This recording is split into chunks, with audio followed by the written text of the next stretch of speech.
মোবারকবাদ জানাচ্ছি সদস্যদের পক্ষ থেকে। চট্টগ্রাম উত্তর জেলা বিএনপির যুগ্ম আহ্বায়ক শিল্পপতি সরোয়ার আলমগীর বলেছেন, সাংবাদিকরা জাতির বিবেক, সমাজের দর্পণ। সাংবাদিকরা লেখনীর মাধ্যমে দিশেহারা জাতিকে সঠিক পথে চালিত করতে পারে, কিন্তু একটি গোষ্ঠী দেড় যুগ ধরে সাংবাদিকদের নিজেদের স্বার্থে ব্যবহার করেছে। তিনি বৃহস্পতিবার চট্টগ্রাম প্রেস ক্লাবে ফটিকছড়ি সাংবাদিক পরিষদ চট্টগ্রাম আয়োজিত ইফতার মাহফিল ও ঈদ উপহার বিতরণ অনুষ্ঠানে প্রধান অতিথির বক্তব্যে এসব কথা বলেন।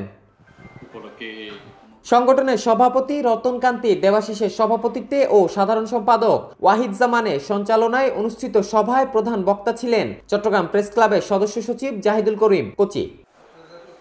ফটিকছড়ি সাংবাদিক পরিষদের সদস্যদের ঈদ উপহার বিতরণ অনুষ্ঠানে বিশেষ অতিথি ছিলেন বীর মুক্তিযোদ্ধা মাহবুল আলম চৌধুরী, চট্টগ্রাম মেট্রোপলিটন সাংবাদিক ইউনিয়নের সাধারণ সম্পাদক সালে নোমান, বিএনপি নেতা মহিউদ্দিন আজম তালুকদার সহ অন্যান্যরা।